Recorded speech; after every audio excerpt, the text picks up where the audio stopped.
So welcome to the last of the year's webinars. Can't believe it's already December. So welcome, Father Christmas. Father Christmas comes in the form of Adam Lloyd this evening.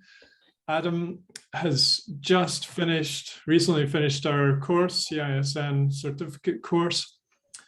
He is also studying his master's degree at Worcester University, where he's doing footballing within his thesis.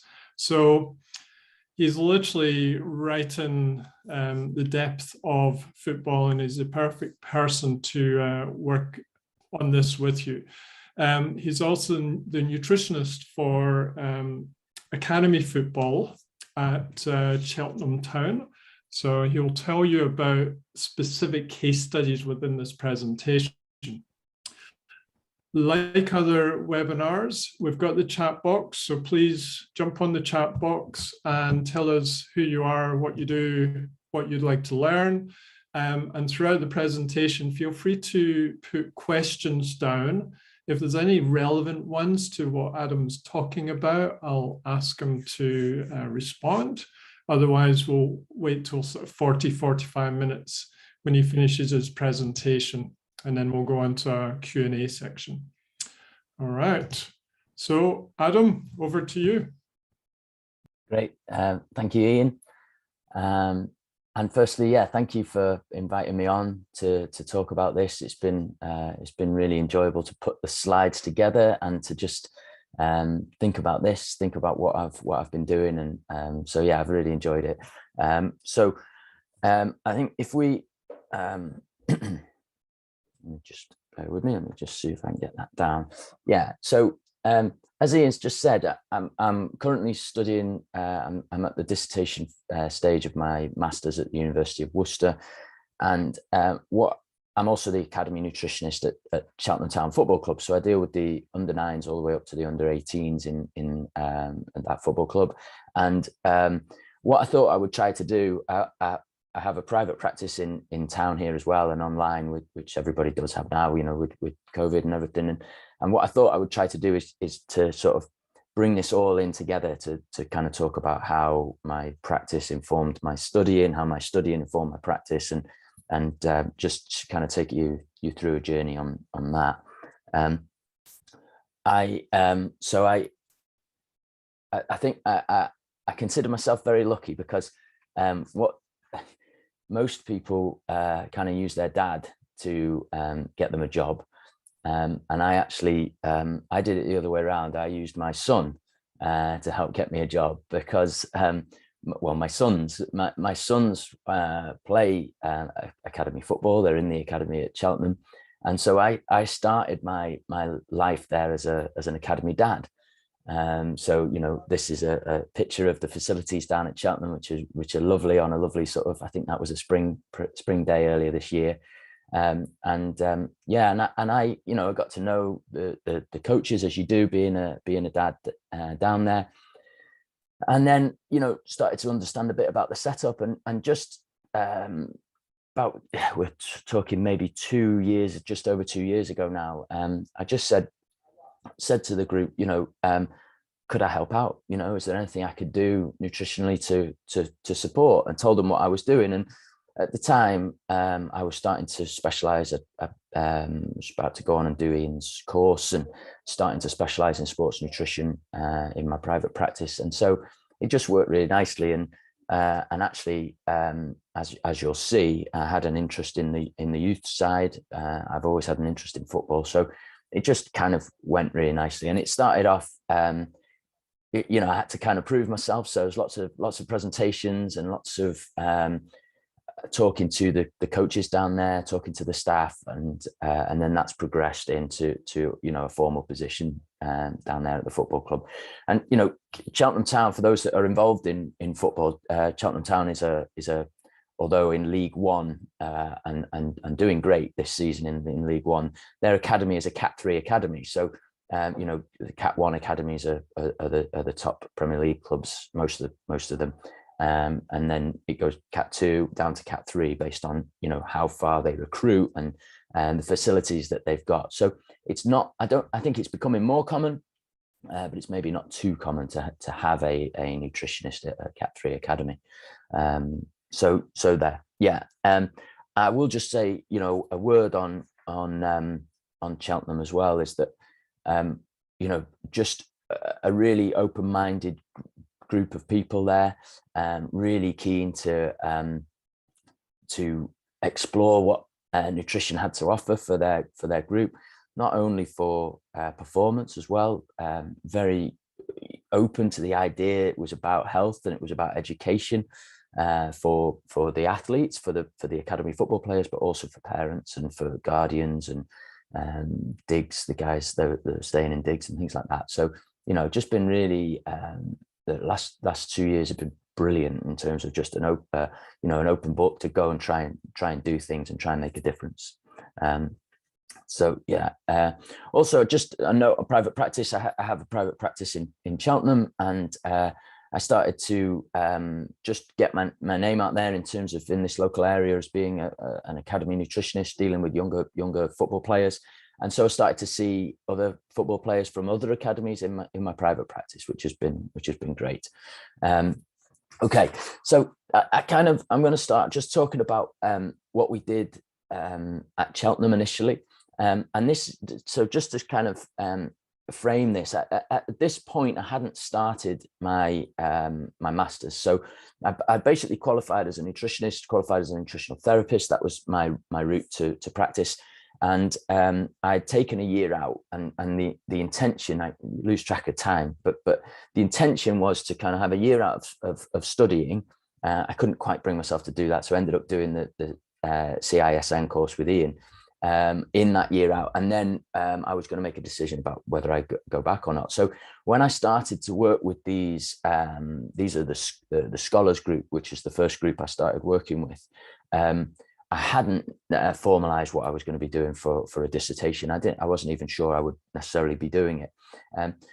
But when I started work with the academy, we sort of said, well, what's the best way in which we could start this process? You know, if you're starting something from afresh, what's the best way? And one of the things I've always tried to do is to go from the player's perspective first of all, you know, because I guess it would have been easy to say, well, you know, we need 30 to 60 grams of carbohydrate before a game, so right, let's start doing that. I felt that if Cheltenham, if the football club would support it, why not ask the players what's going on, you know? And so I proposed that we would have one-to-ones with all of the under 18 group for that season, which was 25, and we sat down, and you know, again, the club were brilliant. I had 45 minutes with every player. I asked all the players to complete a food diary for me. Not everyone did that. Young lads, it's difficult to get them to fill in forms and do things, but a lot did. And you know, but I did have that 45 minutes with each of them, and it was really great to just talk to them about their ideas about nutrition. Talk to them about whether they even thought nutrition was a factor for them. What were some of the challenges they faced around nutrition? And I think that time at the start of the process really has been invaluable to me in sort of forming how I've moved forward as an academy nutritionist. And what we now do is we do that every year. So we don't have to do as many as 25 because we get the new intake of first years coming into that group. And so depending on what the intake is, it's different every year. We just do the one-to-ones with that group and then move on. And, you know, again, with the food diaries, I've got some pictures here of the food diaries they completed. It was very basic. Some of them just did it on a piece of A4. Some of them filled in my form. But it was just great to get an idea of how these boys were eating. And I did a little bit of, with some of the lads, I did some analysis. So, I did do some nutritics with them, and that was more just to be able to show the group what that looked like, to be able to show the football club what that looked like. But quite quickly, I was able to get a feel for what was going on and what were some of the real sort of obvious findings across the board. And they all kind of, a lot of them seem to face the same sort of challenges. And I kind of grouped them like this, that it was underfueling, was the first one. I just not knowing how much to eat, not knowing how much they were expending, and what that meant in terms of the volumes of food or the amounts of eating episodes that they could have. I felt that collectively, I would maybe say undernourished. It's maybe a bit of a big term to say, but I think collectively, probably the quality of food wasn't quite wasn't there, and not for want of trying, just for not necessarily knowing what the best thing to do. And yeah, I think perhaps some were guilty of treating, not, I would say now, they weren't coming at it from a health first perspective. They weren't thinking about food as being this sort of structure on which they could build health and then performance. They really just thought of food as perhaps maybe a Lucozade before a game that will help me. That's nutrition, that's sports nutrition, and maybe a banana will help me, So they weren't considering like the health. And really, I suppose they were, if anybody's got kids, then they were just boys. They were boys, or maybe they were just kids. There was no surprises when it come to eating, really. That they were doing the same things that all kids are doing. And I'll maybe talk a bit more about that as we go along. And so when I sort of looked at the comparing what was the practice, what were the practice versus research, what was I being asked? What were they interested in? How would I start off a conversation about nutrition? And perhaps naively, I went into it maybe thinking I might talk about different things. But really, what we saw was that the boys really saw nutrition perhaps as just a way of manipulating body composition. That was all that was the extent of what they saw it as, and they saw it primarily, maybe just before training or just before and after the gym. And interestingly, again, I'll come to talk about this as we move on. But interestingly, the research really sort of backs that up. That and not surprisingly either, you wouldn't necessarily expect them to think of it in any different way. They just saw it as manipulating body composition. The questions in the early days that I would get asked was, how can I add muscle? How much protein should I eat? Should I be taking creatine? What kind of pre-workout should I take? And I get asked that over and over and over again. And again, when you think about the context of which these boys are in, they're some of them are in their last year of academy football before they're about to either become, they're fighting for a professional contract, essentially. And so there's a lot of talk between, sort of academy football into men's football, and adding muscle, becoming more muscular, becoming stronger is a real factor for these boys. And they saw that very much, that at this point, they saw it very much as protein shakes, BCAAs, pre-workouts, creatine. That was the kind of how they felt they were going to add muscle. What I say in the early days, it was like, when I got the group together, it was like speaking to a group of trainee bodybuilders, not speaking to a group of footballers. Their sort of their focus where nutrition was concerned was on the wrong sort of things,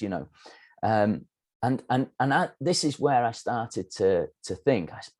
I start, because I was thinking, I've got an opportunity to do a master's, I've got an opportunity to do a study, and I started to try and to think that this might be an area that I could investigate. So, and then what I wanted, what I really wanted in those early days was I wanted them to start to think about food differently. I wanted them to start seeing what food could do for them, rather than seeing what the powders could do for them. And I wanted them to see what's in, the pictures that are in front of you now, as that's nutrition, not the the powders or the tubs and things like that. I wanted to strip it right back and get back to that level. That what you eat in the morning, that is about performance nutrition. What you eat for lunch, that's performance nutrition, not what you get out of your bag in a tub and then put into a shaker. And so obviously there was a lot, there was a lot of work to be done to get that. And of course, as I've already said, there was an element that they were, and I see this perhaps in private practice as well, is that they don't necessarily think about the quality, they think about the quantity.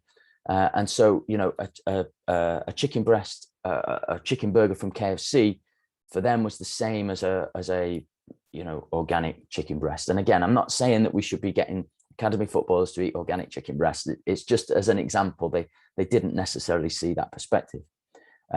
So this brings me to the first element, and what I'm going to try and do through the presentation is just touch on different case studies. I think I've got 4 case studies, and I'm not going to talk in detail about players. What I'm going to do is just take little themes from conversations I've had with people and from little bits of work that I've done with people. So these are kind of made up people, but they kind of sum up a little area that someone might have been looking at. So we take Scott, and Scott in this example was one of the first guys that I worked with, and he in his consultation with me, Scott's quote is that I eat chicken nuggets and chips. That's all right, isn't it? And again, there was a little bit of like, just trying to get a rise and perhaps knowing that certain things weren't right, but just, trying to see where I sat with it all. But Scott was very much from the point of view of, if I exercise, then I'm fit and healthy, and a lot of these boys are very talented football players. And we're talking about a Cat 3 academy. So we're not talking about Manchester United here, but they are very talented football players, and they are, some of them are going to go on to become professional footballers and make a career out of it, so they're gifted individuals, they're gifted athletes, and it's come very easy for them, a lot of it, in terms of their ability, it's come very easy. But when I got into it with Scott, he was struggling with energy. He was actually struggling with motivation and drive as well. And he was struggling to sustain performance over 90 minutes, and when we started to talk about what was happening, when we started to talk about his intake, one of the real overall themes that came through was this level of quality, and perhaps a potato and a chicken breast, cooked, might be different to packaged chicken nuggets and oven chips, and so we really started to think about that. Now, I'm sort of generalizing here. The other kind of topic that came in was to really try to get Scott to eat much more variation in terms of vegetables and fruits and salads and things like that, to add in the much needed nutrients. Because, and again, it's easy for me to say this is an ongoing process with the boys. So it's not necessarily that we went from A, we took him to B, and what a success it was. It's ongoing, and I would say that Scott probably definitely eats chicken nuggets and chips still. However, through the conversations we've had, does he struggle with energy so much anymore? No, he doesn't. Has his attitude changed? Yeah, it actually has.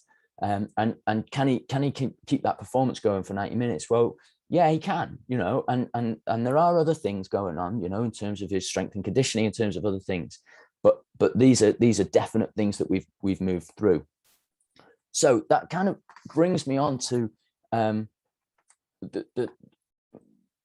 my masters and what was I going to do? And I really felt strongly, I got to this point, I started working with the lads, and I really felt strongly that I could do some research with them, and I could work with them, and we could really enhance what we were doing through the collaboration between the academic and the practical side of things. I also, the academy were on board, so it was brilliant. I had a cohort already. I had participants for a study, which is obviously for people who've done an MSc, that's or any project, that's difficult enough. So that was a first hurdle. I also had some other academies interested, and so I talked to a few people that I've been speaking to in the sports nutrition world, and they were like, yeah, sounds great. We'll try and help you out. So I thought, we've got something here. And as I've said earlier, I felt really strongly that I wanted the boys to have a voice. So I didn't want to just make them pawns in the research. I didn't want to just take advantage of Cheltenham's hospitality in a way. I wanted to really make it valuable to them. So we ended up with nutrition knowledge. And we started to, we thought about doing behaviors, attitudes. But when I talked to Derek Kite, Dr. Derek Kite is my supervisor at University of Worcester. We just started to strip it right back and say, let's just focus on nutrition. Let's just focus on knowledge. And we felt that if we could get a good understanding of levels of knowledge in this group, that it would really help us that at the end of this, we could have a really great education intervention. Because we wouldn't just be plucking out from the research what was going on. We'd be taking it directly from the horse's mouth and be able to plug the gaps. And so that's what we did. I also found that it hasn't, and it's not an area that's been overly researched. There's not a lot of research on academy football players, not where nutrition knowledge is concerned. There is some brilliant research coming out of Liverpool, John Moores, Marcus Hannon, and other people like that with Everton and Aston Villa and different clubs. And they've been doing some, brilliant stuff, which I'll talk about shortly. But in terms of actual knowledge, the nutrition knowledge of academy football players, there didn't seem to be that much research out there. So that was an opportunity again. The project did create some logistical challenges, though. Firstly, in terms of how would we assess knowledge, and when we start looking at how you assess nutrition knowledge, the different questionnaires provide a problem. There's no real one clean way of doing that. And so we had to kind of decide on a sports nutrition questionnaire. And I actually decided in the end to use one that had been validated in adults. And I felt that was important, firstly, because it had been validated, but secondly, because I felt that I wanted to be able to compare this group, even though they were adolescents, to compare this group to adults and how adults would fare with the same nutrition questionnaire. So that's what we did. And so we started to look at what does an academy footballer need.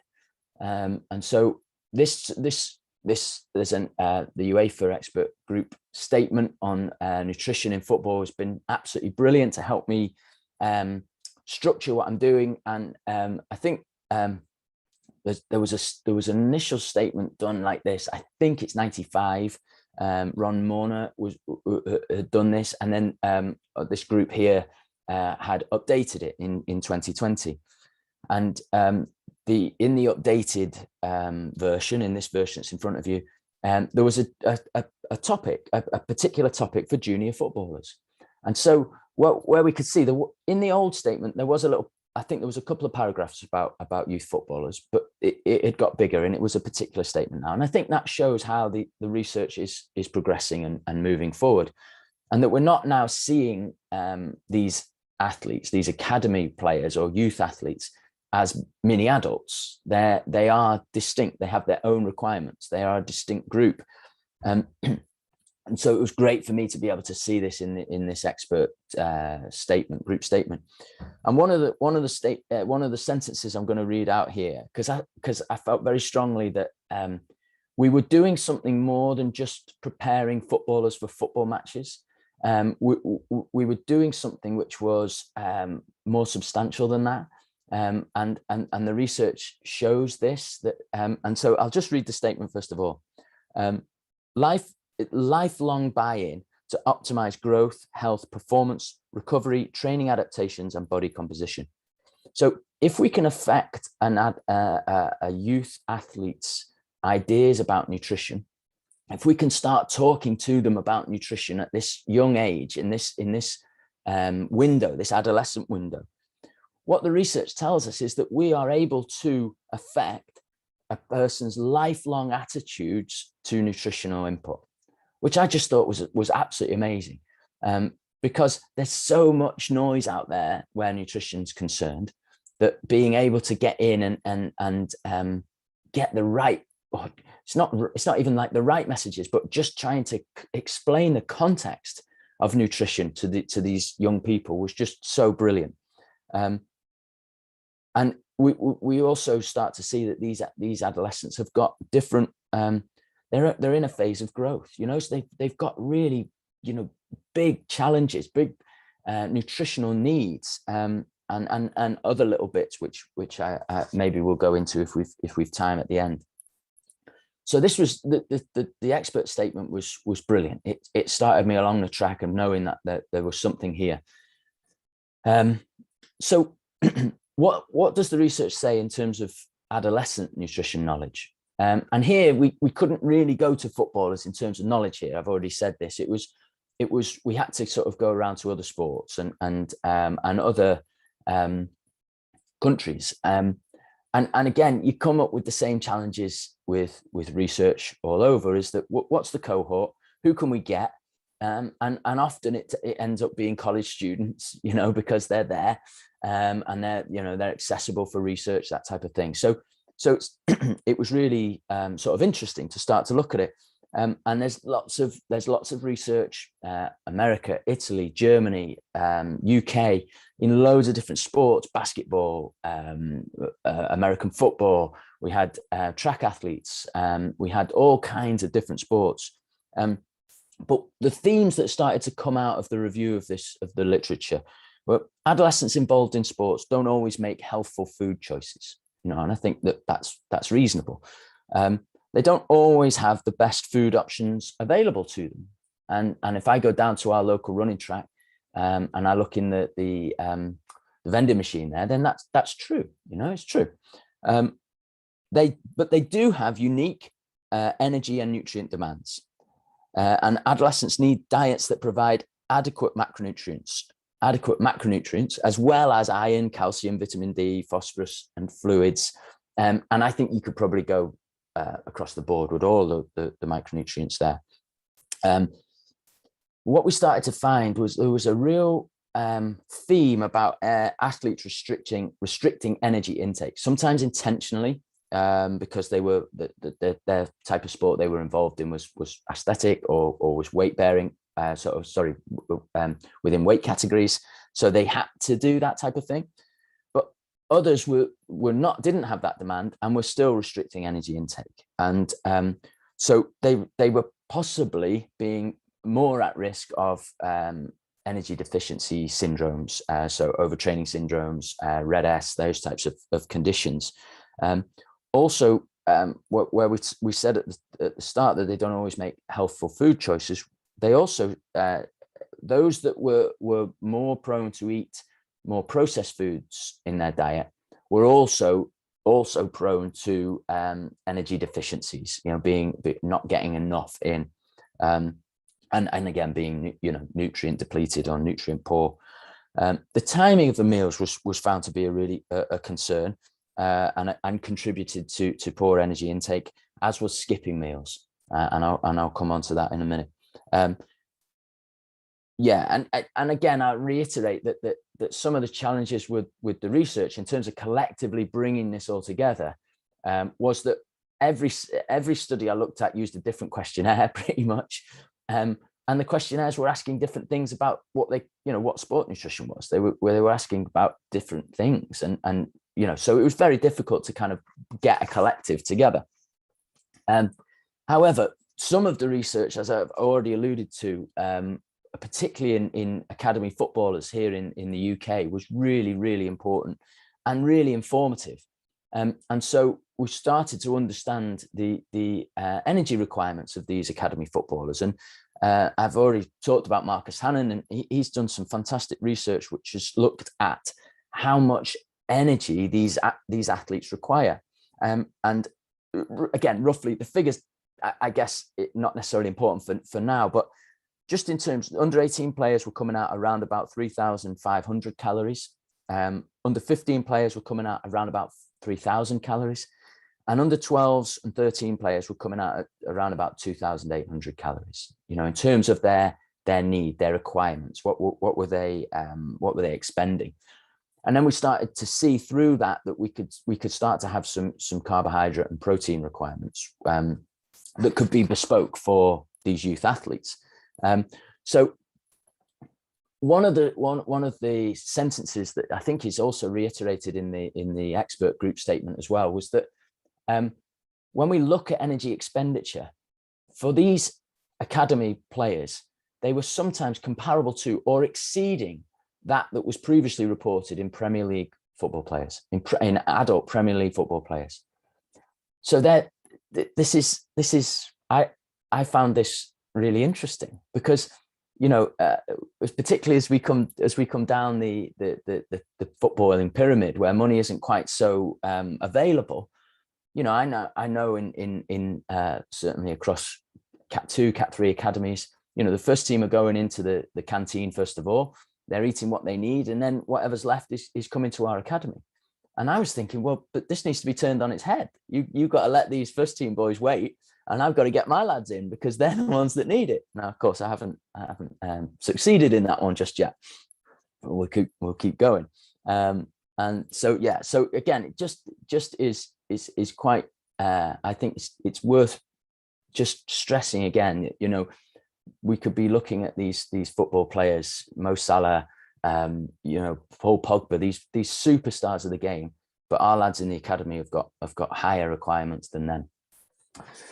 So that brings me on to my next case study, and this one, you know, I've called Jaden, and Jaden's quote to me was, "I eat in the morning, but then not again until I get home in the evening." And this wasn't, I would say, it wasn't uncommon. But this Jaden was perhaps more of an extreme. Some of the things that Jaden was struggling with was his form. He was struggling to really get you know, catch fire in the games, struggling to adapt. So he'd moved into a new area, and he was finding that adapting process difficult. Struggled to apply himself. Again, so, you know, there's lots of information these boys have to have. Where have I got to stand at corners? Where am I standing at throw-ins? What happens at free kicks? Who's doing what? You know, you've got to be able to listen and focus along with the studies they were having to do as well. So there's a lot going on for them. And and so Jaden was coming in, and he was maybe having his cereal in the morning, and then he wasn't eating again. So he wasn't taking the food that was on offer for him, and he wasn't eating again. Now, having just said Jaden was an under 18 player, and you know, having just said that those players need 3,500 calories, I would estimate Jaden was getting close to 1,000 calories a day, you know, and so no wonder he's struggling. And when we talked about this, it wasn't like Jaden knew what he was doing. It wasn't like he thought, yeah, I'm doing, you know, I know I'm doing it. I know, you know, he just had no idea that this was a factor for him. Now it's a difficult one because these lads come with you know, lots of challenges, and no one person is you know, same as another. So it was difficult with Jaden to kind of get him to eat more. He'd come from a background where that wasn't easy for him, and so what we've really tried to get down into the details of it here, and you know, there were times where I would be on the training pitch and I would see him running, and I would say, "What are you burning now? You know, what are you actually burning now?" You know, and just to get him to connect that fact that sprint, that run, he needed nutrients for that. He needed energy for that, and that was coming from his food. And if he hasn't eaten since 8 o'clock and he's expecting to train, you know, until 3 o'clock in the afternoon on the grass, then that was going to be a challenge for his body. And we started to talk about fueling for performance and what do the nutrients do, and really very basic conversations about carbohydrates for energy, protein to rebuild, those types of things. So then we get to the results of my my research. I am aware of the time, Ian, so I'll kind of speed up. So with the questionnaire I used, anything over 76% was going to be excellent knowledge. And the research generally finds that adolescent athletes particularly are in the poor range. Now, again, we've got challenges here because not all of the questionnaires are the same, but generally speaking, they're in the poor range. And my results have proved to be the same. So I've come up at the moment with an overall nutrition knowledge of 43%. And the sport specific knowledge is slightly higher at 45%. But again, you know, we're in that sort of, I'm going to call it poor on here, but I wouldn't refer to that if I was talking to the lads, but just in terms of a category. And what we found through the results of the research was there was confusions about what macronutrients do in the body. You know, not unsurprisingly, what do carbohydrates do? What does protein do? There was confusion about micronutrients as well, whether we need them, how do we get them? Where do they come from? What type of foods would I get them in? And, you know, there was all this type of conversation going on. And so to give you an example of some of the questions that were asked in the questionnaire. Now, again, I used an adult questionnaire. So there were some questions in there that weren't great for adolescents, weren't great for people who you may expect to have lower knowledge. But I thought that was worth it to get through the process and to start this. So eating more energy from protein than you need can make you put on fat. Do you agree, disagree, or not sure? And we had about 40% of the respondents answered that correctly. And then we have maybe more detailed or more specific questions like the body has a limited ability to use protein for muscle protein synthesis. Excuse me. And then we had about 33% of people were answering that one correctly. Now, I'm not saying that I expect them to be answering this correctly. I just think that it's interesting, particularly when they're, you know, at the start of this process, the bags were packed full of protein, you know, so it's interesting. And that brings me to my next case study. I have no idea why I called him Juan. No idea, but I did.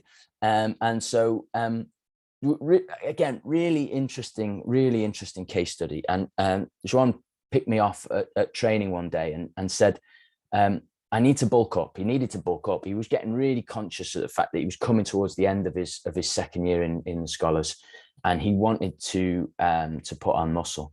And so he'd taken some advice from someone else, and he'd switched to 3 mass gainers, mass gainer products. I think again, I can't quite remember, but I think it was 50 grams of protein per serving. But what was happening was he was having genuine fatigue. He was tired. He was struggling with performance drops, and the club were worried about that, you know, as they would be. These footballers, you know, they're monitoring them constantly, and so he'd been chatting to a few people about this idea, and I don't know what the answers were here, but I surmise that what possibly happens when people take protein shakes on board or take shakes on board is that they drop their other foods. You know, they just cut back because it's satisfied them, it's filled them up.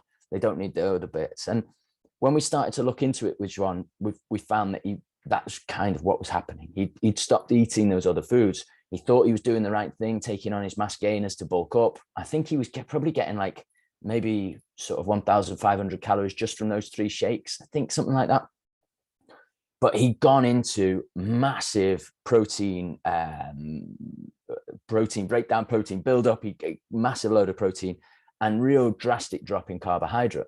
And we started to talk about, well, what might be, you know, is there a limit to the amount of protein that you can synthesize in this window? And we started to talk in those types of things, like, is it sensible to do this? And some research might say there's a ceiling, some of the research says not, you know, but we started to talk about it. And the drop in performance is from my perspective was great, because he was ready to change, he was ready to do something different.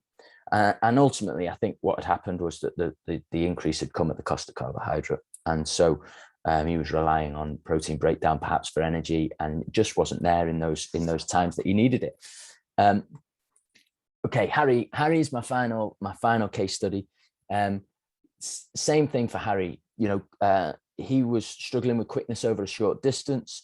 Had the feeling that his muscles just wouldn't go, and he wanted them to go. He wanted to cover the ground quickly, but he wasn't able to do it. His quote was, he's just feeling tired. Not mentally, he said he wasn't mentally tired, but it's in his muscles, he just couldn't get going. And again, a lot of these conversations happened at the training ground. They happened just in passing. And we started again to talk about what was going on. what has happened? How is he eating? And one of the quotes from Harry was that he didn't really want to eat carbohydrate because he didn't want to put on weight. And you know, I found that I've heard that lots of times before, and I just think it's a real shame. And what we started to do with Harry was it was maybe overly complicated. We maybe didn't even really need to do it like this, but just to get the point across, we started to a weekly periodization. So on his heavier training days or on match days, we would increase his carbohydrates, and on the rest days or the lesser training days, we would decrease them. And again, it is really challenging for those involved in football or in anything will know that where you've got matches and you've got to fit a 7-day cycle into a 2-match week, it's very difficult. So we just tried to do the best we could with that, and again get him thinking in a different way about the foods that he was eating. I put this on again. I say, so this is an example of how an academy footballer might take on 4,000 calories. Okay, so I don't think there's many occasions, many days where they would want to put on 4,000 calories. But through the conversations I've had, it came up, and it was a way of saying, well, look, this is an extreme. This is up the end, and I think that I think I've said to Ian before that I was trying to get them to eat natural foods. I was trying to get them to get their nutrients from natural foods, not from tubs. But I do now get laughed at about the cottage cheese on rice cakes with beetroot and avocado on top. So I have to confess that one didn't go down too well with the 16, 17-year-olds. But you know, this was a way in which I was trying to get them to see how much food it required. And you can't miss 8 hours in the middle of the day and not eat, you know, and expect to get to these amounts of carbohydrates, this amount of protein. Again, this isn't ideal. I put this in just as an example for what we were doing. Now I'm going to finish now. We're getting to the last bit. So what do I think is really going on? And do I really think that these academy footballers are all undercaloried? Are they all in risk of relative energy deficiency? I think no. I think that generally, you know, a lot of the stuff I did on food diaries, I think they underpredicted what they were eating. And I think that there were other foods going in that they wouldn't always want to talk to me about, which were probably making up the difference. I think there were some exceptional cases where people really were undernourished and undercaloried, and those needed dealing with and needed speaking to. I think generally speaking, in terms of being undernourished, I think there's a lot of work for me to do in terms of getting them eating in a more I don't know. Let me just turn that off. Sorry. Eating in a more natural way, I guess, and not eating so many processed foods. And you know, just right. Are they finding a balance? I think no. I think when we get players who are finding other challenges when they're struggling motivation wise, we're probably not. We're probably seeing some undercaloried or under nutrient side of things. So that's the final slide. I would just my last thing I was going to say was that I think that we've got a big challenge in the academy football side of things, or working with youth athletes. I think I don't take it lightly that we have a big responsibility to try to carry a message of eating well to these people. I do feel very strongly that I think over the next 10 years, that message will come out, you know, will get out. And I think things like McDonald's and KFC will slip away slightly, and we'll always have those as treats, but I think we'll start to, people will know more how they need to fuel themselves and how they need to eat, you know, good, proper foods. And I think our responsibility also is to try to educate parents. I haven't talked about parents really. Educate parents and educate the coaches that we deal with. I think that it's a fine balance between performance and health. And I think I always sort of side on the health side of things, whilst also making sure we toe the line with performance. Okay, great. I've got some references at the end there, Ian, but yeah, that's me. Thank you for listening, everyone. Thanks, Adam. That was great. You can maybe unshare your screen now. We've had quite a few questions for you, so I'm going to blast through those with you. I'm going to start with Belinda's question about which validated sports nutrition questionnaire did you use? Yeah, so we ended up with the Trackman et al.'s abridged version of their sport nutrition knowledge questionnaire. If you Google Trackman et al., you'll get it. Gina Trackman from La Trobe University in Melbourne. Again, I went for the abridged version of that because in Gina's study, it was about 12 minutes to complete, and we really felt like we needed to keep it as concise as possible to engage this group. I think possibly in hindsight, or if I go on to do more studies like this, I think I might try and do the non-abridged version. But yeah, I felt it was a really good questionnaire. Cool. And then I've got a couple from Paul. He was asking, has peer pressure been a problem in your lads? Yeah, Paul, hiya. Yeah, it is. It really is. And you know, the lads don't want to be goody two shoes either. You know, they don't want to be seen to you know, you almost need to hang around behind corners and things like that as the nutritionist, because that's where they come and speak to you. And if they know that no one else is around there, you might get a really nice sort of honest conversation with them. But yeah, they're lads, and nobody wants to sort of stand out from the crowd. So peer pressure has been a big thing. And I think, Paul, you'll know this absolutely, that it sometimes works the other way as well. That if and we've spoke about this as well, that, you know, if we can get the right person doing the right things, it really has a knock-on effect to the rest of the lads. And so although in the early days, them building trust with me, seeing me around, it was difficult to get them to open up. Likewise, when we got one of the lads doing something like taking on a particular amount of carbohydrates the day before, other people started to be interested about that as well. So I think it can work both ways. I'll just ask one more of your questions at the moment, Paul. How do you gauge success of your protocols, Adam? Oh, great question. Yeah. I think that I think I would probably go back to this idea of how are my group responding? I mean, you if they score a last minute winner, right, and I've done a match day intervention, I've done a match day nutrition support for them, and they score a last minute winner, it's easy to think that we're on top of the world, everyone's cheering, we're going off in the change rooms, it's brilliant. It's easy to think that, you know, my nutrition is successful, and I have to step away from that. And we haven't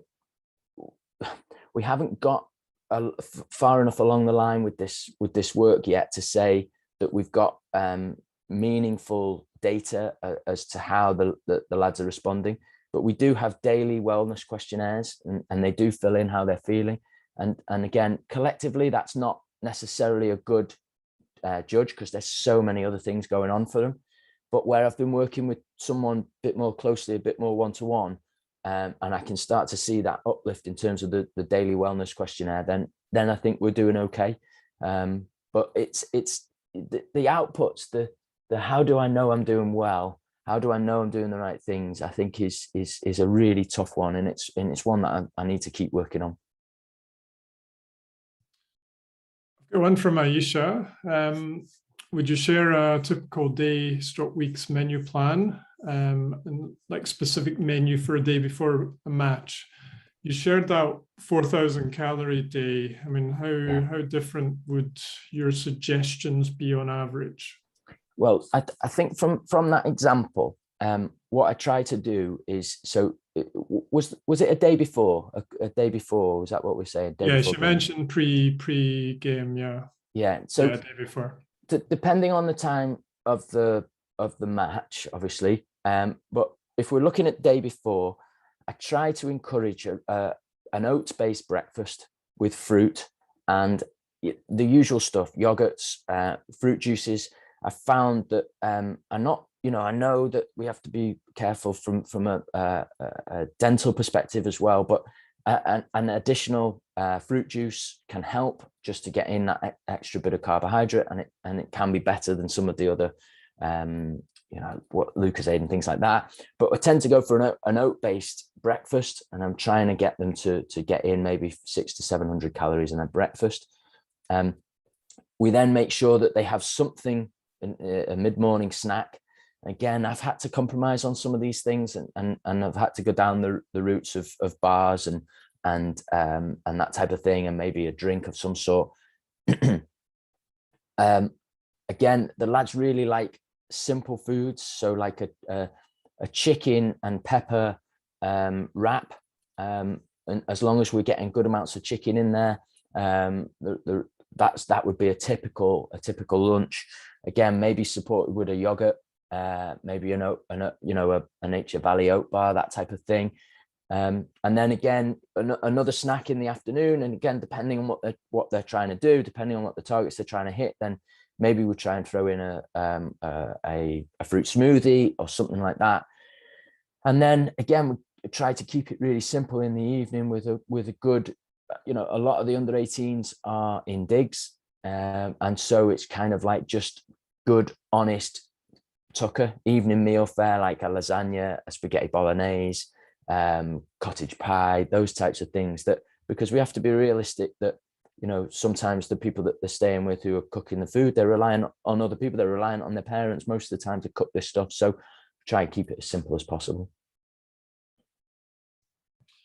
Thanks, Adam. That's probably like the most important question, that with all the other stuff going on in a sports person's life, it's like, what do they eat on a day-to-day basis? That's essentially all our work is coming down to. Yeah. A question from Atif. He really struggles to recover after a game or a session of HIIT. It can take days. Now in my 40s, I've started to take organic supplements, protein supplements. Atif, if I can just respond to that one, it's the kind of thing we would need to know a lot more about you to know your whole picture and your whole nutritional patterns. So, feel free to email myself or Adam, and we can give you some input on that. So I'm going to move on to Belinda. Do you experience any difficulty where the players refuse to change their eating habits? If yes, what did you do? Yeah, I think definitely I do, and I don't necessarily go into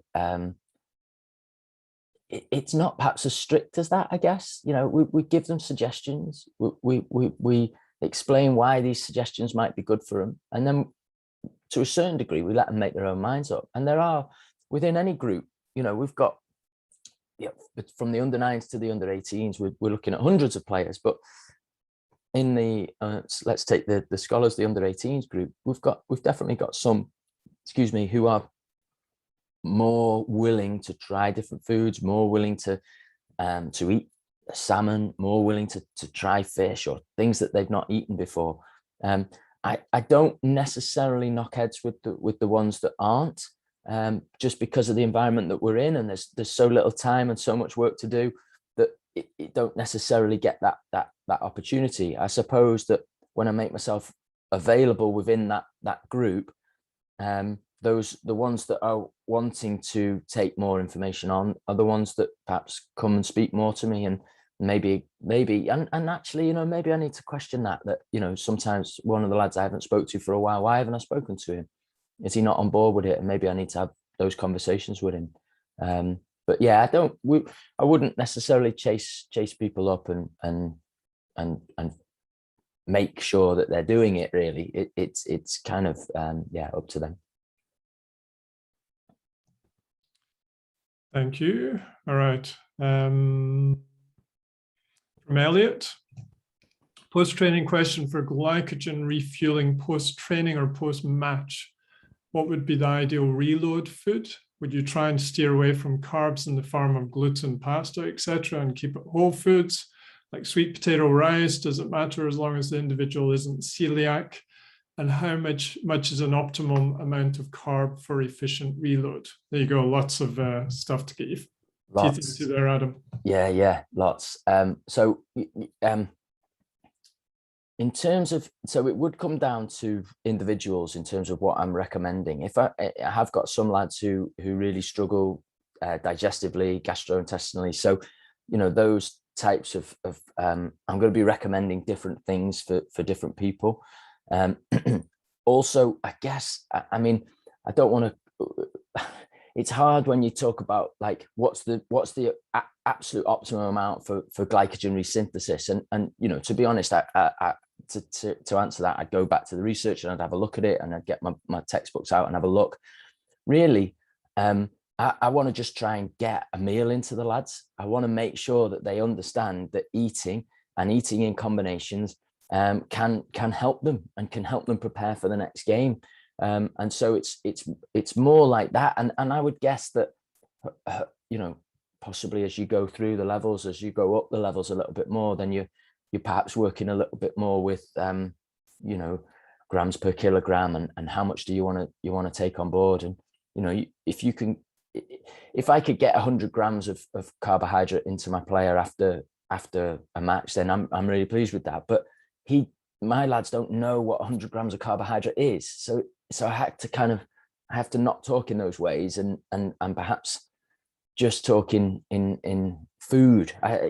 Food and maybe just say you need, within the next couple of hours, you've got to try and get a meal on board, a proper meal.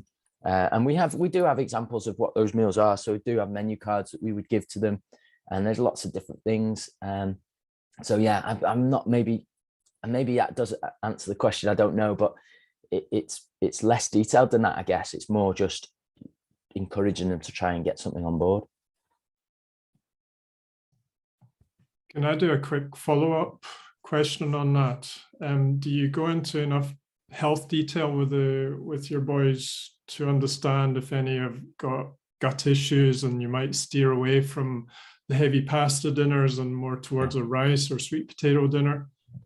Yeah, so we definitely do. Yeah, we definitely do. And again, these boys are fighting for a contract, a lot of them. And so sometimes they don't want to admit what they might think would be seen as a weakness and that type of thing. So it is very difficult to get.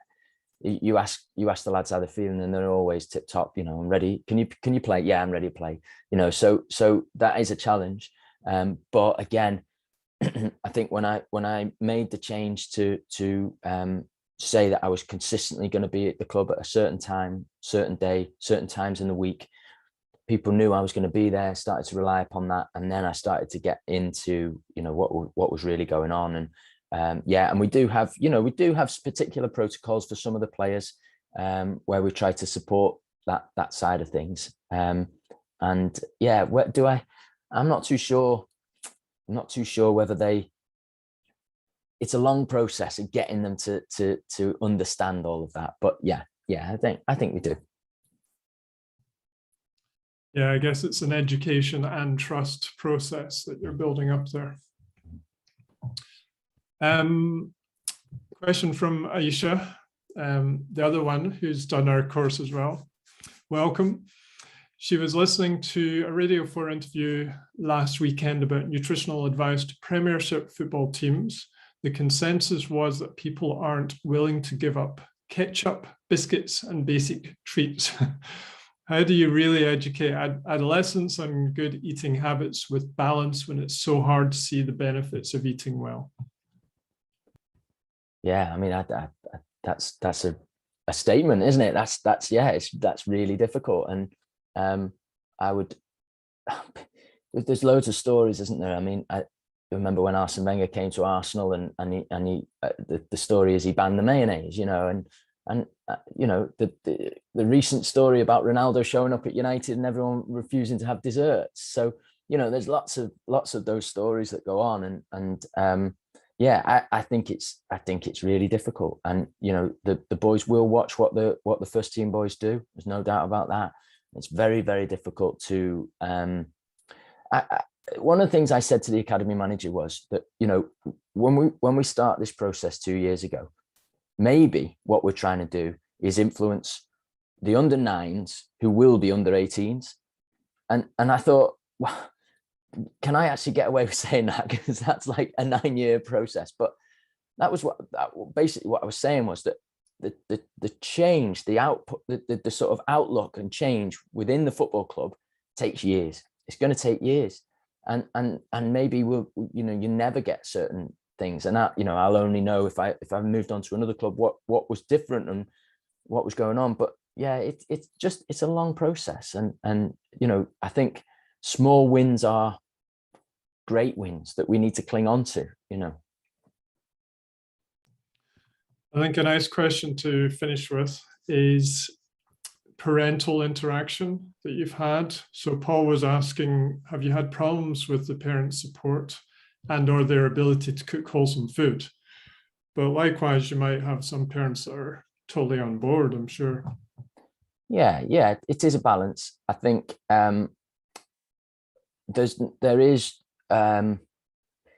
let's take, for example, I had a player who had type 2 diabetic parents. And so possibly stereotypically type 2 diabetic. And so, very carb phobic and so passing that on to their lad, very difficult for me to, in little snapshots, maybe 5 minutes on a sideline here, maybe a 45-minute chat on Zoom, because most of the stuff has been on Zoom with the nature of what we've had. So it's very, very difficult to kind of re-educate about that. So we tried to drop in things around the club. We've tried to drop in little posters that will show people that athletes are perhaps using carbohydrates differently. If you're training 7 or 8 times a week across the week, and playing within that as well, that maybe your use of carbohydrates is going to be different to your sedentary father, and just trying to get that message out. But it is difficult. And again, I perhaps fall back onto the longer term thing that if I can show my face for long enough, and if they can trust the recommendations that I make, that maybe that behavior change will settle in. But I have 2 boys myself, and I know how difficult it is to stop them doing the things I don't want them to do and make them do the things I want them to do. So I think that, I'm lucky that my club, Cheltenham Town, have been very, very understanding in terms of the longer term approach to this. And that includes with parents as well. Thank you, Adam. I think that was a great session. So thanks on behalf of everyone. We're already getting some nice thank yous through the chat box. Great. Thank you. Just to finish off, guys, as I said, this is the last one of the year. I'm in the planning. I've already done some of the planning for the 2022 webinars. So I'd love to hear from you in terms of topics and presenters even that you would like to see next year. And I'll take your input and my own thoughts and put together hopefully an amazing lineup next year as well. So thank you. Thanks, Adam. And thanks also to all the other presenters earlier than the year. So have a great festive season, and we'll see you early in January. Thanks, Ian.